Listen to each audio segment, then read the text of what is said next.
All right, what's up, my friends? Pretty busy little time here in Magic, of course. We got some more news coming out.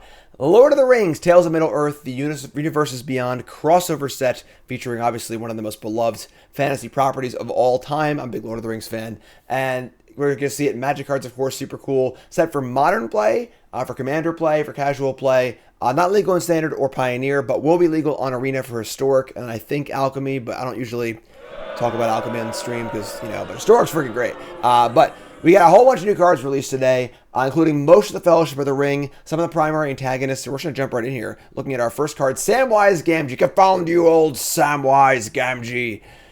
And now each legend card has a mythic, a rare, and an uncommon version. We ranted and raved a little bit about the uncommon Sam when I saw that at first.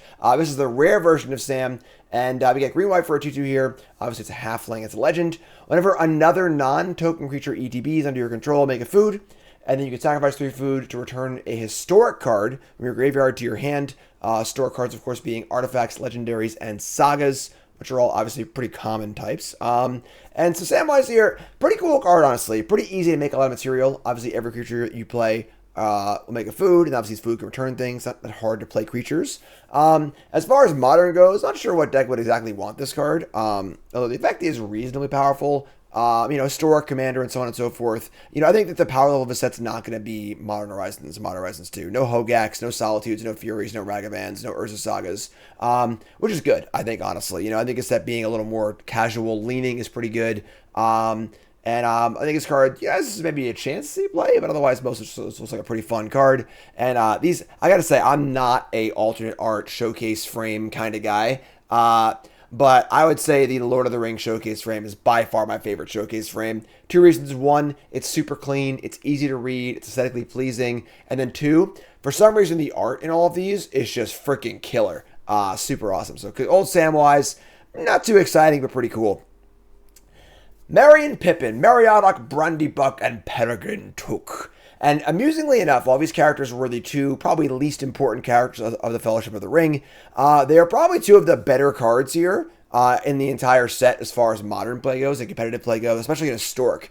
Merry Esquire of Rohan is a Boros 2-drop. Obviously, it is a legendary halfling. It's also a knight. A 2/2 haste, which is obviously fine for 2 mana. Has first strike as long as it's equipped. That part doesn't matter, probably. But whenever you attack with Merry and another legendary creature, you draw a card. That's pretty freaking awesome. So if you play a legendary 1-drop, say Ragavan or Kithian or something like that, play this on turn 2 attack with both, you draw a card immediately, which is amazing. So that's a really, really good effect. I'd say outside shot in Modern, definitely a chance in Historic. This is a good card, honestly. Merry, very, very impressive Merry. And we also have Pippin, Guardian of the Citadel, which is a blue-white 2/2, also halfling. This is a soldier, not a knight, and has Vigilance and Ward 1. And it says another creature you control gains protection of a card type of your choice till end of turn. So kind of like a Mother of Runes kind of effect here. A little different than choosing color, but fairly similar result most of the time. If you bolt this, you protect it, yada, yada, yada. I'm sorry, it's not itself. It's not Mother of Runes. It's Giver of Runes. But still, pretty solid 2-drop, honestly. It's a halfling. Vigilance is pretty good, so it can attack, obviously. Ward 1 is pretty good. Card's solid. Just a solid 2-drop with some good abilities. And these are both pretty exciting cards, honestly. Looking forward to playing these cards in Historic, and we'll see if they can crack into Modern. Up next, Aragorn, the Uniter. We got a Nephilim here, right? This is a 4-color legend. Everything but black. We got red, green, white, and blue for a legendary 5/5. So decent stats, obviously. And we have 4 triggered abilities here.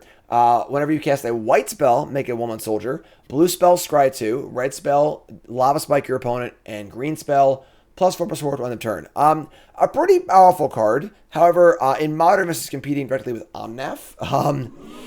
Not really a place you want to be necessarily as far as Modern goes. And overall, I think this card is a little more cool than powerful. Don't really think it's that exciting. It is kind of cool, I guess, if you're playing other multicolored cards. So maybe like in Historic, a Joda deck or something like that can be kind of cool, where you cast, a 5-color legend, trigger a whole bunch of things. I think if the red one was a lightning bolt, not a lava spike, we'd be talking here. This actually would be, maybe a pretty awesome card. The pitch spells in Modern can also make you trigger this immediately, but I don't think a 1/1 or 3 damage or whatever to a lava spike is really that much worth it. So kind of a cool card, but I think it's a little bit fall a little short in Modern. Again, Historic, maybe a chance, but King of Gondor, not as good as we would like, unfortunately. Bormir, Warden of the Tower, however. I don't know why they made Bormir better than Aragorn, but whatever. They made it for a 3/3 vigilance, which is obviously reasonable. Whenever opponent casts a spell, if no mana is spent to cast it, counter it. So big deal in Modern. Of course, this is going to counter all of your cascade spells you cascade into, as well as other free things, which is a big deal. And then you can sacrifice it to give your creatures indestructible. And also, the ring will tempt you. It would take a long time to describe what that means exactly. Basically, it's sort of like initiative sort of dungeon effect where when the ring tempts you, you choose a creature as your ring bearer, and then that creature gains an ability. There's 4 different abilities, and every time the ring tempts you, it adds a new ability.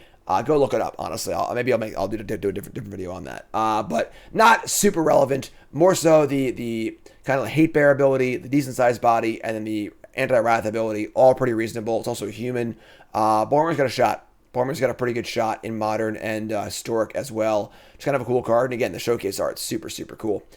Gimli, Son of Gloin, Mournful Avenger. We got a Gruul 3/2 for 3, Legendary Dwarf Warrior. It is indestructible as long as 2 or more creatures died under your control this turn. That's a pretty difficult ability to matter, honestly. I guess in the rules wise, so if I attack with this and 2 2/2s, and they block with a 2/2 on each, I think Gimli would actually live. Judge, I got a real question here, because the creature doesn't die until state-based effects are checked at the end of everything. At that point, I believe it would have indestructibles. I think this would live in combat if 2 other creatures died under your control, but still a pretty hard trigger to hit, honestly. And then whenever another creature you control dies, put a counter on Gimli, and then his ability resolves for a 3rd time his turn. Gimli fights a creature you don't control. So it kind of plays like a sacrifice payoff, which is kind of weird in red-green. Maybe in Historic, this could be played in the Cat Anvil sort of decks, which could maybe be a thing too. But I think Sauron has a chance, but it kind of reads like an aggro card, but it's gonna play more like a sacrifice card. And again, it's kind of fight it with Mayhem Devil and stuff like that too. Kind of a weird card, honestly, but again, super cool art on the showcase. Moving on to Legolas, Master Archer. And of course, for all the cool shit that Legolas did in the movies here, card's a little unexciting. We have a Horned Turtle. We have green 1 for a Elf Archer 1/4. It has reach. And if you cast a spell that targets Legolas, put a counter on Legolas. Whenever you cast a spell that targets a creature you don't control, Legolas deals damage equal to its power up to 1 target creature. So the effect is pretty good. Want to pair this with red, I would think, because you want to, or red or black, I guess. You want to kill your opponent's creatures. So say your opponent has a 3/3 in play and a 1/1 in play. You could bolt their 3/3 and then make Legolas fight the 1/1, which is kind of cool. So honestly, a reasonably powerful effect, but a lot of build around for not that big of a payoff in Modern. So probably doesn't get there in Modern. Historic, probably not either. Probably a cool commander card, though. Obviously, very, very easy build around commander, which is kind of cool. And there you go. Legolas. Not quite the Legolas we're used to from the movies, unfortunately. Gandalf the White. Of course, there are many versions of Gandalf. Gandalf the Grey, Gandalf the White, and so on and so forth. Gandalf the White is a 5-mana, 4/5 flash, so decent stats. You may cast legendary spells and artifact spells as long as they have flash. If a legendary permanent or artifact entering or leaving the battlefield causes a triggered ability of a permanent you control trigger, that ability triggers an additional time. So kind of a weird-ish Panharmonicon effect, where it does count. It's not like it counts the things that you play that trigger it. It counts things that trigger other things too. So for example, if I have played this with a Soul Warden in play, I would gain 2 life and not 1. So a little different than a Panharmonicon effect, which only doubles EDB effects. Kind of a weird ability because it's hard off the top of my head to think about what you would want to do this with. It's also only legendary or artifacts, which matters because those are not always common types. But yeah, this feels more like a commander build around than anything to me. This would require some pretty deep gatherer searching, and Scryfall searching to see things that work with it. But kind of a cool card. And again, the showcase are really, really cool. But I gotta go to the bad guys though. Sauron the Dark Lord, obviously the biggest of big bads here in Lord of the Rings. We have a Grixis 6-drop, 7/6 Avatar Horror Mythic.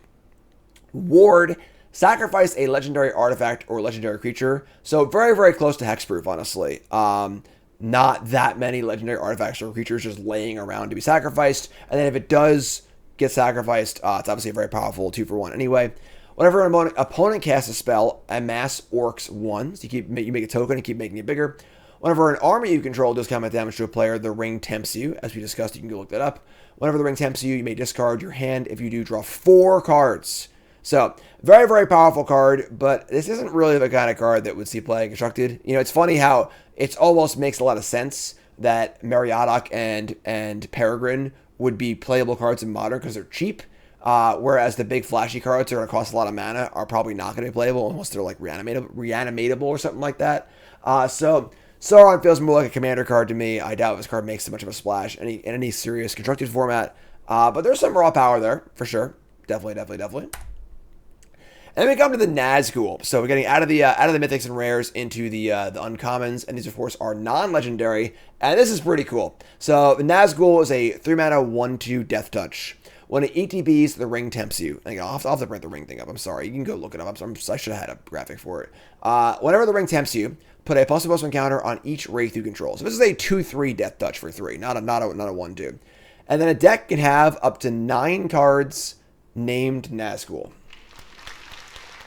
Love the flavor, right? So 9 Nazghoul, and of course, what would it be without 9 different Nazghoul arts, right? So just nerding out over here. And some pretty cool art here for the 9 Nazghoul. The one awkward thing, though, is, of course, that the Witch King is one of the 9. And we have the 9 Nazghoul here. We also have the Witch King card itself. The Witch King of Angmar, obviously an extremely powerful entity in the Lord of the Rings universe. 5 mana for a 5/3 flying. Whenever one or more creatures you control deals combat damage... whenever one or more creatures deals combat damage to you, each opponent sacrifices a creature that dealt combat damage to you this turn. The ring tempts you. So that's pretty good, right? So this is a deterrent for players to attack you. If only one creature attacks you, it dies. But if they attack with 4 creatures, they can only sacrifice one of them. And you can discard a card to give it indestructible within a turn and then tap it. That's a pretty powerful card. Not really the kind of card that would play very well in Modern. But as far as like limited goes, will be a draft format for this set. And then as far as commander games go, pretty powerful effect. Gonna be cool to see how draft decks look in this format too. It's gonna be a Pro Tour format. I'm playing in Pro Tour Barcelona, which is gonna be Modern constructed with these cards as well as the draft format. Also doing a Bronze Mythic run with it too, so it should be pretty cool. So gonna be interesting to see. This is gonna be a top flight slam dunk first pick and limited. Although I gotta say I don't love the art for the showcase frame here. It doesn't really hit me like the other ones do, but that's okay. So that's the Witch King of Angmar. We also have Saruman of Many Colors, and this art, the showcase art here, is out of this world. Super awesome looking art. Saruman is a 6-mana Esper 5/4 Avatar Wizard. Also has a strong ward cost with discard an enchantment, instant, or sorcery cards. Your opponent has to have an enchantment, instant, or sorcery in their hand. Or they can't kill this, and if they do, it's going to be a 2-for-1. So we're seeing some pretty inventive ward costs here. And then we got word soup over here. Whenever you cast your second spell each turn, each opponent mills 2 cards. When 1 or more cards are milled this way, exile target enchantment, instant, or sorcery card with an equal or lesser mana value than that spell from an opponent's graveyard. Copy the exiled card. You may cast the copy without paying its mana cost. I have a confession to make. I zoned out. I was reading it. I'm reading it for y'all. I zoned out and just stopped paying attention. This is an obscenely ugly wordy card. Let's try it again. Whenever you cast your second spell each turn, cool. Each opponent mills 2 cards. Okay. When 1 or more cards are milled this way, exile target enchantment, instant, or sorcery card with equal or lesser mana value than that spell from an opponent's graveyard. So you can copy cards from their graveyard if it's a Tuesday and you had cornflakes for breakfast, and the sun is a half. I don't even know. So the card you target has to be an enchantment, instant, or sorcery. It has to have equal or less amount of value than the spell that you cast. Sure, this card's not gonna see in play. Whatever. I'm gonna pass it on. The art's cool though. Fangorn, also known as Treebeard, Tree Shepherd. We get a 7-mana 4/10. Tree Folk. You control have Vigilance. Whenever one or more Tree Folk you control attack, add twice that much green. You don't lose unspent green mana as steps and phases, and this is a pure commander card. Would never see play in any serious constructed format. But as far as building commander decks go, want to build your Tree Folk deck? There are a lot of playable Tree Folk, honestly, over the years. Definitely has been a tribe supported a few times in lore and stuff like that. So kind of a big commander card. Obviously a pretty cool story card. But yeah, aside from the 10 toughness being amusing, not much else here going on here. However, the last March of the Ents, aka one of the cool scenes in the movies, is an insanely powerful sorcery. 8 mana sorcery can't be countered, which is obviously a very important thing to have on your 8 mana sorcery. Draw cards equal to the greatest toughness among creatures you control.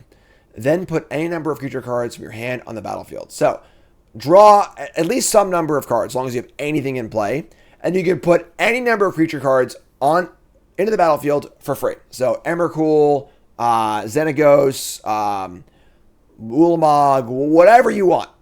Just dump it in play and go nuts. So this is a card that honestly I think could possibly see play in the constructed formats. Historic, modern, not too hard to be able to kind of sum together a one-shot kill with 2 creatures here. Kind of like Tooth and Nail-ish, but can't be countered, which is kind of cool.